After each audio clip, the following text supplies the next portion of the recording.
Hello friends. I feel like it's been a hot minute, I don't know, 2-3 weeks since my last video. It's kind of funny because the video possibly before that video, I said I wouldn't do any more camera videos, or at least I wouldn't be like consciously trying to make more camera videos. But I did say that if a camera came along that I wanted to recommend to you that I thought was worth speaking about, I would speak about it. And guess what? We have a camera that I do think is worth talking about, and unfortunately, it's a Sony. I'm sorry, but the fact that I can do this and just sort of rock back and forth and it stays in focus. I mean, do I really need to make the rest of this video? Do you not understand why I've switched to Sony? The whole idea here is that I've just wanted a camera I could pick up. I want a point and shoot camcorder. I want like a dad cam that looks somewhat like a cinema camera. Like I want the footage to look good, but I want the convenience of a camcorder. I want to pick this thing up, I want to be able to give it to friends, whatever, and they can just point this thing, and I know 9 times out of 10 it's going to look great. It's almost like the smartphone of cameras. And I've played with literally almost every camera under the sun over the past year, from Fuji, from Panasonic, and you know, actually I haven't played with every camera. I don't play with Canon, I don't play with Nikon, but you know, I got the best of the best from Panasonic and Blackmagic and all those guys. And honestly, the Sony world has just kind of been foreign to me because I've always thought they were a little bit too expensive, and I haven't really loved the color, probably until the A7S3 came out and the FX3, FX6, FX9, all that, and I was like, oh, wait a second, like this color is actually starting to look really nice. You can see some stuff from Danny Gevirtz. When Danny got his FX3 and I started to see the color come out of this thing, I was like, okay, I get it now. I understand that this could be something I should probably look into a little bit more. And I started looking at like the A7S3, you know, my buddy Lee has that camera and I've used it. I used it in Gerald's video with the anamorphic lens, and I was like, it's fine. I just thought it was way too expensive. That thing's pushing like $4,000, $5,000 in Canada, and I was like, I really don't want to drop this money on a camera that really is just gonna be quite similar to what I get out of my Lumix S5, just with autofocus. So it's like a really hard pill to swallow for me to spend that kind of money on that camera just to get autofocus. But then the A7IV came along. And look, I actually used to recommend the A7 III quite a bit because I just thought, you know, as an all-around hybrid camera, video, photo, it was solid. That was until the Lumix S5 came out from a full frame standpoint, but I never really liked the color from the A7 III. But like I said, now that this new color science is across all these Sony cameras, I was just thinking, like, you know, if they just make a Lumix S5, right? If Sony just makes a Lumix S5 with autofocus, I probably will be tempted to buy a Sony camera. And it turns out that's pretty much exactly what they did. I feel like this Sony A7 IV is my Lumix S5 with autofocus. Yes, it's about twice the price almost here in Canada. I'm not too sure in the States, but it is considerably more expensive than the Lumix S5, but I do think you're getting a lot more camera out of it, mostly because it really is just such a great point, shoot, film. Don't worry about it. It's got internal image body stabilization. Is it as good as Lumix S5? No, but I don't think it matters.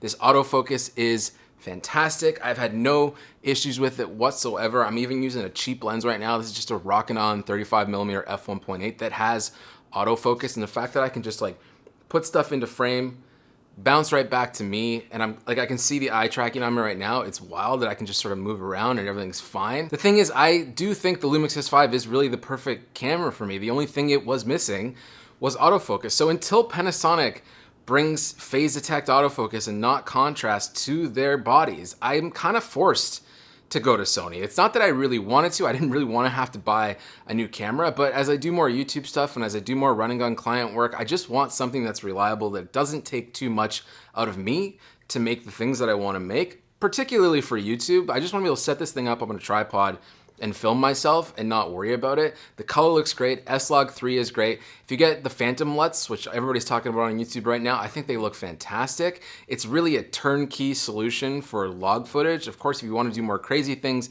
you can get into it and go wherever you want with S-Log3. Dynamic range, you know, we keep talking about all these cameras now are so wonderful. I don't want to get into all that kind of stuff. It's really just a user experience thing for me. And then on top of that, as like a hybrid photo video camera, I kind of think this one leads the pack entirely from a user standpoint. It really makes my Fuji cameras feel as ancient as they look. I know there's a whole world that loves that analog feel and all the dials and the knobs and stuff.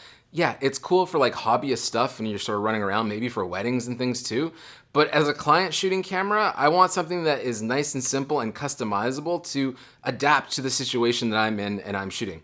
And this little switch on top of this camera, just going from photo to video and having completely independent settings between both, is a game changer when you are someone like myself who's a content creator and freelancer who does bounce between photo and video on almost all of my jobs.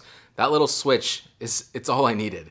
You know, on Fuji, I'm constantly changing settings back and forth if I gotta go between video and photo. Lumix is not great, not terrible, but it's nowhere near as user-friendly or as simple as this A7 IV. This really is the king of the hybrids, in my opinion right now. It can be a cinema camera if you wanted to. You can rig it up all crazy. It can be a point and shoot camera that you just kind of run around with. It could be a street photo camera if you want to. I've been doing a lot of street photography with this camera, and you know, the 33 megapixel files out of this thing are awesome.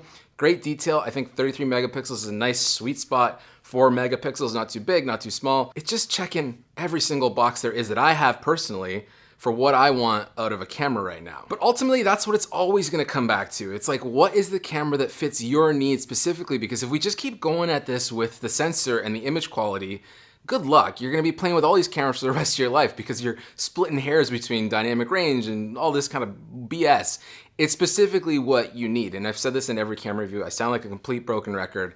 And I have to try a lot of cameras, honestly, to find the one that I want. But I was just compromising a lot with my previous cameras because one hadn't come around that really checked every single thing off. Is this camera completely perfect? No. I could see how some people would be annoyed by the 4K 60. Maybe the bit rates aren't as high as some of the other Sony cameras. But for me, these are things that just really don't matter. I'm used to a crop with the Lumix S5. I was using Marker 4/3 with a 2x crop for almost my entire freelance career. So these little crops here and there, not the end of the world. And if I'm shooting 60 frames per second and if I have to go into Super 35, this Super 35 APS-C look looks awesome. It's really not an issue. If I'm shooting B-roll, I'm in a B-roll mode. And so I can accommodate that crop with lenses and not worry about it. So really, I don't think it's that big of a deal. The rolling shutter too. I don't really shoot a whole lot of things where I'm going crazy with fast motion and stuff. And on top of that, if you do use the Super 35 mode, which is how so many films are still shot, the rolling shutter is considerably better than in full frame mode. So I just don't think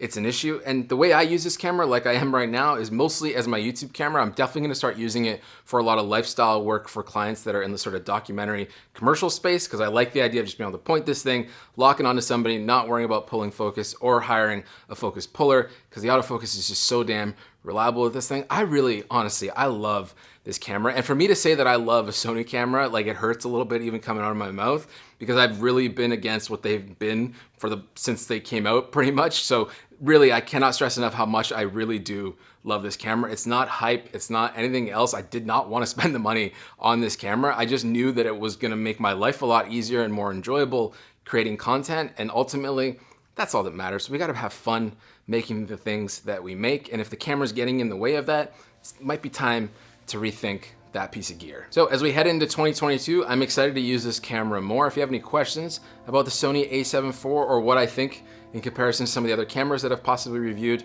over last year, be it Blackmagic, Panasonic, Fuji, let's have a conversation in the comments. We are almost at 50,000 subscribers, which is absolute insanity. Thank you to all of you. I hope you're safe. I hope you're having a fun holiday. This little in-between time from Christmas and New Year's, it doesn't make sense because time doesn't make sense. We're just moving forward slowly or fast. I don't know. Time is just completely irrelevant to me at this point.